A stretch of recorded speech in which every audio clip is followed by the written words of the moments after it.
തിരുവനന്തപുരം ബാലരാമപുരത്ത് 2 വയസ്സുകാരി ദേവേന്ദുവിനെ കിണറ്റിലെറിഞ്ഞു കൊലപ്പെടുത്തിയ കേസിൽ അമ്മാവൻ അറസ്റ്റിലായ വാർത്ത കേരളത്തെ അടക്കം ഞെട്ടിച്ചതാണ്.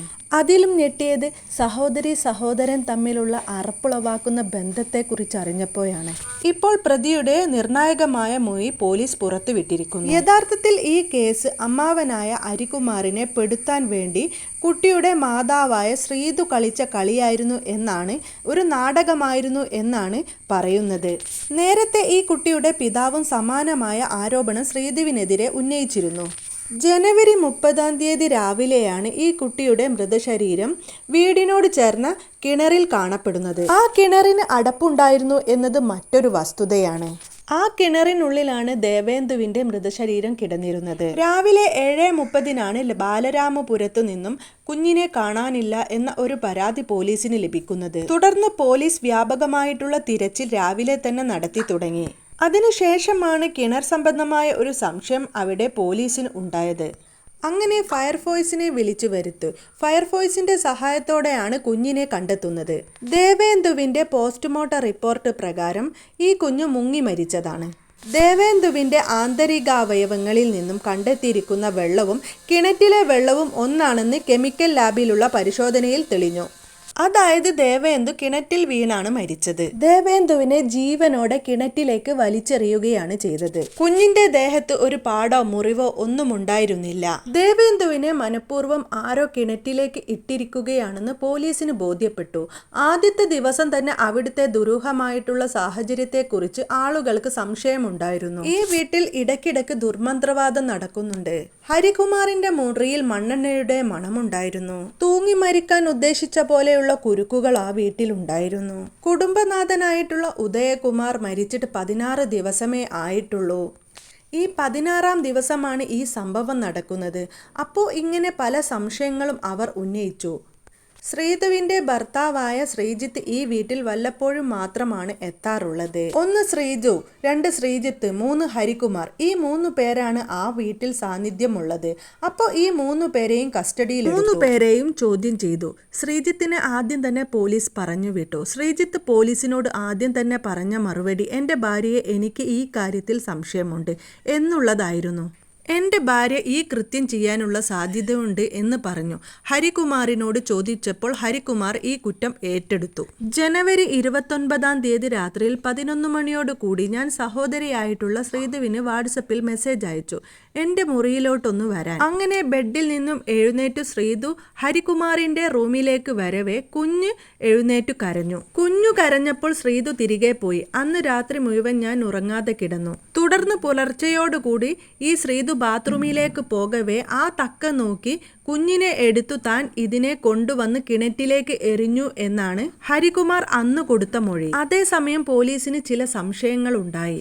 അതായത് അപ്പുറവും ഇപ്പുറവും മുറിയിൽ താമസിക്കുന്ന സഹോദരിയും സഹോദരനും തമ്മിലുള്ള സന്ദേശത്തിൽ വലിയ സംശയങ്ങൾ തോന്നി. അങ്ങനെ ഇവരുടെ വാട്സാപ്പ് സന്ദേശങ്ങൾ പോലീസ് സെർച്ച് ചെയ്തു. പലതും നേരത്തെ തന്നെ ഡിലീറ്റ് ചെയ്തിരുന്നു.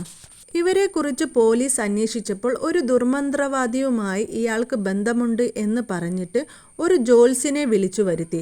പോലീസ് മണിക്കൂറുകളോളം ഇയാളെ ചോദ്യം ചെയ്തു. ഹരികുമാർ ഇതിനു മുമ്പ് ഈ ജോത്സ്യന്റെ കൂടെ വർക്ക് ചെയ്തിരുന്നു എന്നതിലപ്പുറം യാതൊരു ബന്ധവുമില്ല എന്ന് മനസ്സിലാക്കിയപ്പോൾ പോലീസ് ഇയാളെ വിട്ടയച്ചു. ഹരികുമാർ ഒരു മാനസിക രോഗിയാണ് എന്ന തരത്തിലും വാർത്തകൾ വന്നിരുന്നു. പക്ഷെ ശ്രീതു ഒരു ഉഡായിപ്പ് താരമാണെന്നും പോലീസ് മനസ്സിലാക്കി. ശ്രീതു ജോലി ചെയ്യുന്ന സ്ഥലത്ത് നിന്നും അല്ലാതെയുമൊക്കെ പണം കടം വാങ്ങുമായിരുന്നു. അമ്മയ്ക്ക് ക്യാൻസർ ആണ്, കുഞ്ഞിന് അസുഖമാണ്, ആക്സിഡന്റ് ആയി എന്നൊക്കെ പറഞ്ഞാണ് കടം വാങ്ങുന്നത്. അങ്ങനെയൊക്കെ കേൾക്കുമ്പോൾ ആരായാലും കടം കൊടുക്കും. തനിക്കും ക്യാൻസർ ആണെന്ന് പറഞ്ഞ് എല്ലാ കഥകൾ അവൾ പരത്തി. എന്നിട്ട് സ്വന്തം മുടി മൊട്ടയടിച്ചു. ഇങ്ങനെയുള്ള കഥകളൊക്കെ പരക്കുന്ന സമയത്താണ് ഒരു ഷാജി എന്ന പറയുന്ന ഒരാൾ ഇവൾക്കെതിരെ പരാതി നൽകുന്നത്. നെല്ലുവിള സ്വദേശിയായ ഷാജി എന്ന് പറയുന്ന ആളാണ് ശ്രീതുവിനെതിരെ പരാതി കൊടുത്തത്. ദേവസ്വം ബോർഡിൽ ഡ്രൈവറായി ജോലി നൽകാം, താൻ ദേവസ്വം ബോർഡിലെ ഉദ്യോഗസ്ഥയാണെന്ന് പറഞ്ഞുകൊണ്ട് 28,000 രൂപ ശമ്പളം മാസം അടിസ്ഥാനത്തിൽ നൽകാമെന്നും പറഞ്ഞ് ഇയാൾക്ക് ജോയിൻ ലെറ്റർ കൊടുത്തു. തുടർന്ന് എല്ലാ ദിവസവും തൻ്റെ വണ്ടിയും വിളിച്ച് ദേവസ്വം ബോർഡിൽ പോകും. ശ്രീതു ഗേറ്റ് കടന്ന് അകത്തേക്ക് കയറാൻ തയ്യാറാകില്ല. തുടർന്ന് താൻ മടങ്ങിപ്പോകും. പിന്നെ വൈകുന്നേരം ശ്രീതു തന്നെ വിളിക്കും. അപ്പോൾ 4 മാസത്തോളം തനിക്ക് 28,000 രൂപ ശമ്പളം ലഭിച്ചു. പിന്നീട് 2 മാസം ഗഡുക്കളായിട്ടാണ് ശമ്പളം ലഭിച്ചത് എന്നൊരു പരാതി പറഞ്ഞു. ഇയാളിൽ നിന്നും ഭീമമായ ഒരു തുകയും ശ്രീതു കൈക്കലാക്കിയിരുന്നു. പിന്നീട് ഒരു അധ്യാപിക കൂടി ഇതേ പരാതി കൊടുത്തു. അവരെയും ഇതേ രീതിയിൽ തന്നെ കബളിപ്പിച്ചു എന്നുള്ള പരാതിയാണ് ശ്രീതുവിനെതിരെ കൊടുത്തത്. ഇങ്ങനെ ഒട്ടനവധി ആൾക്കാരിൽ നിന്നും ശ്രീതു പണം കൈപ്പറ്റിയിരുന്നു. ഇതിനിടയ്ക്ക് ഒരു പോലീസ് ഉദ്യോഗസ്ഥനുമായി ചില ചുറ്റിക്കളികൾ ഉണ്ടെന്ന് പുറത്തു വന്നു. അയാളായിരുന്നു ഇവളെ പല കാര്യങ്ങളിലും സഹായിച്ചിരുന്നത്.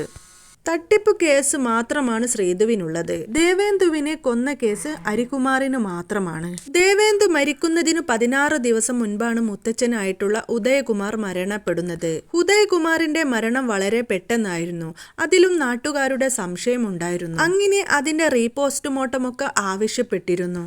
എന്നാൽ ആ കാര്യമായ നടപടിയിലേക്ക് എടുക്കാൻ പോലീസിന് പറ്റി. കാരണം ഇപ്പോഴും ഇവരുടെ മൊഴികളിൽ വൈരുദ്ധ്യമുണ്ട്. അന്നു മുതൽ ഇന്നു വരെ ഇവർ മൊഴി മാറ്റി പറഞ്ഞുകൊണ്ടേ ഇരിക്കുക. ഏതായാലും ഹരികുമാർ ഇപ്പോൾ വിളിച്ചു പറഞ്ഞുകൊണ്ടിരിക്കുകയാണ്, ഞാനല്ല ദേവേന്ദുവിനെ കൊന്നത്, എന്റെ സഹോദരി ശ്രീതുവാണ് കൊന്നത്, അവളാണ് എല്ലാത്തിനും കാരണം.